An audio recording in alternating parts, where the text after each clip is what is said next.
Top টায়ারের হচ্ছে দুইটা রাইভাল টিম, মানে একে অপরের সাথে লিগ জেতা নিয়ে আর কি চলে তাদের দ্বন্দ্ব। তো সেই ক্ষেত্রে একটা রাইভাল টিমকে কখনোই তাদের বেস্ট স্ট্রাইকারটাকে আর কি আসলে দিয়ে দিবে না। বার্সা ভার্সেস আতলেতিকো মাদ্রিদের সাথে হুলিয়ান আলভারেজকে নিয়ে এইটা আসলে কি মনে হচ্ছে, মানে কোনটা বেশি জটিল? আমি বলি যে ভিনির রিয়াল ছাড়া নাকি আলভারেজের বার্সায় জয়েন করা? আমি বলবো এই ক্ষেত্রে আলভারেজের বার্সা জয়েন করাটা একটা একটু কঠিন হবে, মানে কঠিন বলে অনেক কমপ্লিকেটেড, তার কারণে একসাথে অনেক কিছু জিনিসগুলো আসলে ইন্টারকানেক্টেড। এখন ইন্টারকানেক্টেড কিভাবে, যে আপনার ইংলিশ প্রিমিয়ার লিগে আপনি চাইলে একটা প্লেয়ারকে ঠুস করে সাইন করিয়ে নিতে পারেন, কিন্তু লা লিগার ক্ষেত্রে অনেকটা একটা প্লেয়ারকে ছাড়তে হয়, হ্যাঁ ফাইন্যান্সিয়াল একটা ব্যারিয়ার থাকে, প্লাস আপনার একটা প্লেয়ারকে ছাড়তে হয় আর একটা প্লেয়ারকে কিনতে গেলে স্কোয়াডের ওই ব্যালেন্সটা রাখতে হয়, ওইটা একটা নির্দিষ্ট নিয়ম আছে লা লিগার। তো সেই হিসাবে এখন আপনি যদি হুলিয়ান আলভারেজকে নিতে চান, সবচেয়ে বড় সমস্যা হয়ে গেছে যে এখানে সে হচ্ছে অ্যাথলেটিকো মাদ্রিদের প্লেয়ার, এবং অ্যাথলেটিকো মাদ্রিদের প্লেয়ার মানে এখন বার্সা অ্যাথলেটিকো মাদ্রিদ তারা হচ্ছে একেবারে বলবো যে টপ লেভেল বা টপ টায়ারের হচ্ছে দুইটা রাইভাল টিম, মানে একে অপরের সাথে লিগ জেতা নিয়ে আর কি চলে তাদের দ্বন্দ্ব। তো সেই ক্ষেত্রে একটা রাইভাল টিমকে কখনোই তাদের বেস্ট স্ট্রাইকারটাকে আর কি আসলে দিয়ে দিবে না। কিন্তু এখানে ব্যাপার হচ্ছে বার্সেলোনার কাছে আছে আবার ফেরান টরেস। সো ফেরান টরেসও আবার যদি থাকে তাহলে সেই ক্ষেত্রে হুলিয়ান আলভারেজ আসলে জিনিসটা এক ধরনের নেগোসিয়েশন, একটা ঝামেলা তৈরি হবে। আর এদিকে আবার পিএসজিও চাচ্ছে হচ্ছে ফেরান টরেসকে। সো এখন ফেরান টরেস যদি মুভ করে পিএসজিতে, তাহলে যেই টাকাটা পাবে আসলে বার্সা, আই থিঙ্ক তখন Barca will be able to buy Julian Alvarez, এবং একটা জায়গা যেহেতু ফাঁকা হচ্ছে তো সেই জায়গাটায়। তো এখন বার্সেলোনার এটা একটা বড় সমস্যা, কারণ সিজনের শুরুতে লেন্ডাওস্কি চলে গেছে, সেখানে হ্যারিকেনকে নেওয়ার চেষ্টা করেছে, হ্যারিকেন আসেনি কারণ সে বায়ার্ন মিউনিখে থাকবে।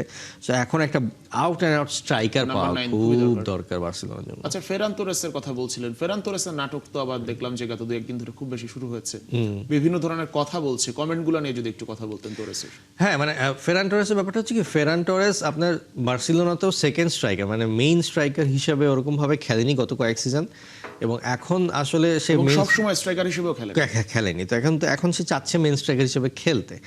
এখন এদিকে পিএসজি যে তাকে চাচ্ছে, পিএসজিও কিন্তু তাকে মেইন স্ট্রাইকার হবে না। পিএসজি তাকে চাচ্ছে, তার একটাই কারণ হচ্ছে যে পর্তুগিজ যে স্ট্রাইকার গনজালো রোমেস সে এসি মিলানে মুভ করেছে।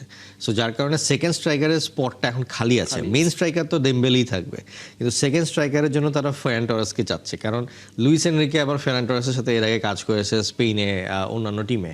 সো যার কারণে এখন ফেরান টরেসকে সবাই সেকেন্ড স্ট্রাইকার হিসেবে চিন্তা করছে, কিন্তু এর মধ্যে ফেরান টরেস আসলে এমন একটা অপশন খুঁজছে যেখানে সে মেইন স্ট্রাইকার হিসেবে খেলতে পারে। ফাইনালের গোলটা, হ্যাঁ, এই জন্য তারও একটু ডিমান্ড বেড়ে গেছে, এবং এজেন্টরা এই ফাইনালের গোলটাকে আসলে এক ধরনের বিক্রি করার একটা চেষ্টা করছে, যে তার ভ্যালুয়েশনটা আর কি বাড়ানোর চেষ্টা করছে। কিন্তু আসলে কি একটা গোল দিয়ে টোরেসকে আপনি মানে ভ্যালু অ্যাড করতে পারবেন?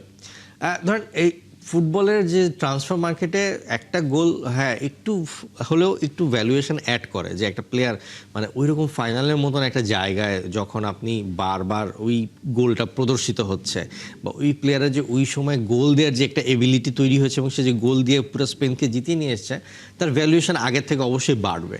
কিন্তু ফেরান টরেসকে আপনি যদি ইন্ডিপেন্ডেন্টলি অ্যাজ এ প্লেয়ার চিন্তা করেন, আমি বলবো যে এখনও তার ভ্যালুয়েশন ওই হাই লেভেলে যায়নি যে তাকে আসলে ওই রকমভাবে সব ক্লাব নিয়ে কাড়াকাড়ি করবে। সো আই থিঙ্ক এখানে সেকেন্ড স্ট্রাইকার হিসেবেই চিন্তা করবে, বাট এর মধ্যে আসলে এজেন্টরা যতটুকু পারবে চেষ্টা করবে প্লেয়ারের ভ্যালুয়েশন বাড়ায়, তার ট্রান্সফার মানি বা তার হচ্ছে স্যালারিটা যদি একটু বাড়ানো যায়। সো এইটারই আসলে একটা যুদ্ধ চলছে যে কিভাবে তার ভ্যালুয়েশনটা বাড়ানো যায়। তো আসলে মানে কোথায় গিয়ে শেষ হবে, যে নাটকের কথা বলছিলাম, ভিনিত তো একটা সমাধান দিলেন, আলভারেজেরটা আসলে মানে আপনি বললেন যে ফাইন্যান্সিয়াল যে স্পেস ফাঁকাটা, এরপরেও যে মানে আতলেতিকোতেও আসলে মানে কি মনে হচ্ছে, আতলেতিকো কি আসলেই তাকে রাখতে চাচ্ছে নাকি দাম বাড়ানোর চেষ্টা করছে? আপনার কাছে কোনটা বেশি? এখন হুলিয়ান আলভারেজের যে ব্যাপারটা, হুলিয়ান আলভারেজ অবশ্যই সে যেতে চাবে হচ্ছে বার্সেলোনাতে, কারণ বার্সেলোনাতে গেলে তার একটা প্রমোশন আরো ভালো হবে, তার প্রতি একটা ইন্টারেস্ট বাড়বে। সে আসলে মানে বার্সেলোনার খেলা একটা অন্য রকমের আর্জেন্টিনার প্লেয়ারদের জন্য।